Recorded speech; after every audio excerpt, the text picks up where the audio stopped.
Mi vida, por Yeshua de Nazrat. Cartas a mi amada esposa Miriam. Autora María Medina. Voz Salvador Corazón. Capítulo 76. En la fiesta de los tabernáculos. Como os he dicho, me presenté en mi amada ciudad cuando habían pasado unos días desde el comienzo de las fiestas de Sucot, totalmente de incógnito, sin que nadie lo supiera, ni siquiera vosotros, aunque sí es cierto que visité a mi familia, pero pidiéndole su más absoluta discreción. Yo ya estaba en el punto de mira de los fariseos y sacerdotes del Sanedrín, y no convenía que hubiera ninguna alteración en torno a mí ni provocada por mi persona, porque todavía no había llegado la hora final, porque todavía quedaba mucho trabajo que hacer en la tierra de nuestro pueblo y en todos los demás lugares en los que había que continuar sembrando. Y si mi visita a Jerusalén hubiera sido pública, los acontecimientos se podían haber precipitado y eso no era lo que el Padre tenía en sus planes, sino continuar según los tiempos establecidos para que todo se desarrollara a la perfección y en el momento adecuado. Tú me acompañaste en aquel viaje, Miriam. Nos alojamos en Beit Aniach, como siempre, en la casa de nuestros amigos Marta y Eleazar, y cuando subía a la ciudad procuraba llevar el rostro cubierto y no era reconocido en ninguna parte, sino que pude disfrutar de algunos días de descanso, de fiestas y al mismo tiempo recorrer los caminos, observando cómo se encontraban los hombres y mujeres de nuestro pueblo sin ser visto, hablando con ellos como un hombre cualquiera, sin levantar grandes tumultos o aglomeraciones de personas en torno mío, que nunca hicieron fácil un diálogo tranquilo con ellos. Y en esos días tuve la ocasión de mezclarme con el pueblo sin ser reconocido y tantear su sentir y lo que pensaban sobre todo acerca del rabí de Galilea. Quería ver si algo de mi mensaje estaba llegando a los corazones del pueblo, y la mejor manera era solamente hablar con ellos. Muchas veces mi alma se emocionó al oírles relatar mis prodigios, al verles vivir con tanta esperanza como yo había logrado despertar en sus corazones.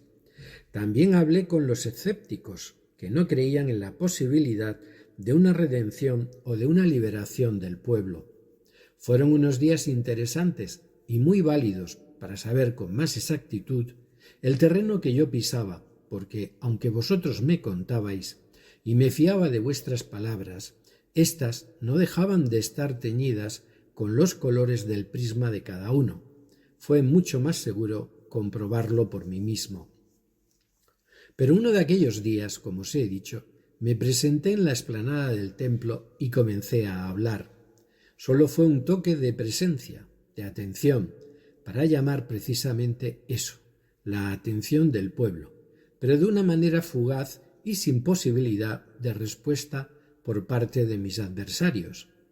Aquel día en el que me presenté ante todos para enseñar, se reunió en torno a mí un grupo bastante grande de personas que al oírme hablar me reconocieron y se admiraron por mi conocimiento, ya que ellos no sabían de la gran formación que tuve que hacer durante los años de preparación de mi trabajo público. Por eso se preguntaban que cómo era que yo sabía tanto si no había recibido instrucción. Tuve que sacarles de su error y decirles que yo era un rabí reconocido y aceptado por los demás rabinos, que había estudiado el Tanaj en las sinagogas con grandes rabinos e incluso les dije los nombres de alguno de ellos, a los que respetaban y que podían dar testimonio de lo que les estaba diciendo, como efectivamente había sido.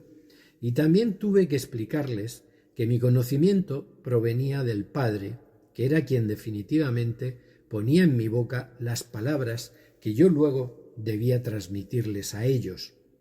Les dije que yo no hablaba por mi cuenta, porque todo aquel que habla para él busca únicamente su propia gloria, pero los que hablan para la gloria de quien les envió son unos hombres justos y en su corazón no hay iniquidad ni dobles intenciones, y yo no pretendía engañar a nadie, sino todo lo contrario. Solo pretendía enseñarles y guiarles hacia donde está la verdad y la luz. Así me tenía que defender en muchas ocasiones, y en esta les dije: vosotros podéis muy bien saber si hablo para mí o para el Padre. Sentidlo y juzgadlo, cada uno por vosotros mismos. Pero además os digo también que a pesar de que Moshe os haya dado las leyes, vosotros no las cumplís y me acusáis de muchas transgresiones de nuestras leyes, entre ellas la de trabajar en Sabbat, cuando vosotros mismos circuncidáis a vuestros hombres en día Sabbat para cumplir la voluntad de Dios. ¿No veis que yo ayudo y salvo a los hombres también en ese día para cumplir la voluntad de Dios? Entonces, ¿de qué me acusáis? Algunos comenzaron a decir que esto sí era cierto y vieron que los que estaban contra mí y supuestamente querían matarme, me estaban oyendo hablar allí y no hacían nada. Y se preguntaban que ¿acaso los ancianos del Sanedrín me habían reconocido como al Masiaj y por eso no me detenían? Muchas personas vivían llenas de dudas porque pensaban que cuando viniera no iban a saber de dónde provenía el enviado, porque no le imaginaban como un hombre salido de entre su pueblo, como uno más, con una familia como las suyas, con unas costumbres como las suyas, sino como un ser fantástico, alado, lejano, como sus fantasías y sus imaginaciones habían ideado.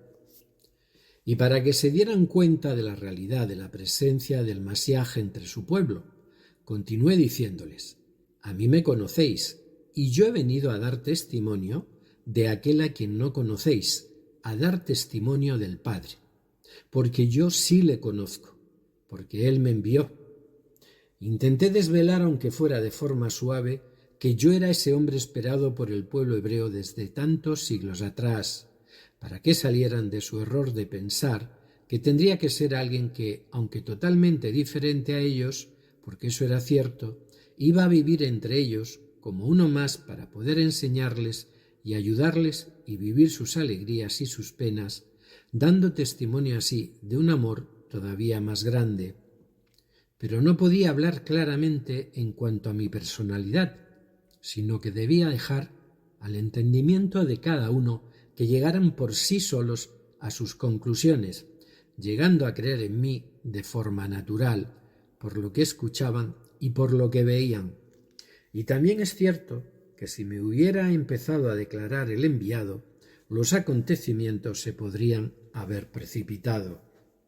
A continuación les dije: en vuestras leyes está escrito y se os ha dicho que vosotros sois dioses, que entre vosotros ha habido mensajeros y representantes de la palabra del Padre, como lo fueron Moshe o los jueces, participantes de la misma esencia de Dios, al igual que los hombres pueden serlo porque han recibido su palabra. Y esto está escrito en nuestros sagrados libros. Entonces, ¿cómo es que se os escandalizáis si yo os digo que soy hijo de Dios? Entendería que no creyeseis en mí solamente por lo que os digo, solamente por mí mismo, si no pudiera demostrar que fue el Padre quien me envió. Pero ante vosotros estáis teniendo toda clase de demostraciones. Podéis creer por las obras que veis y ni aun así lo hacéis. Al oír estas palabras se produjo un gran revuelo.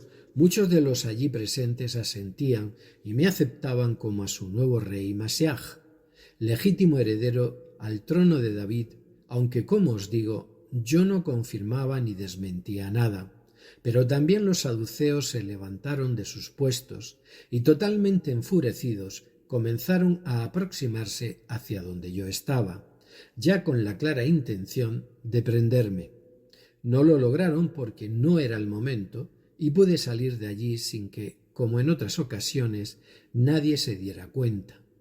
Casi siempre que hablaba en el templo, y ya cuando los saduceos estaban abiertamente en mi contra, incluso cuando habían cogido piedras para apedrearme, fui socorrido por mi gran amiga Johanna, mujer que jugó un papel fundamental en las escapadas que en la mayoría de las ocasiones tuve que hacer cuando nos encontrábamos en Jerusalén.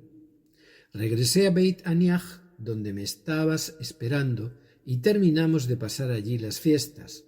No volví a subir a mi ciudad, porque con aquella demostración ya habían tenido bastante. Con todo mi amor, Yeshua.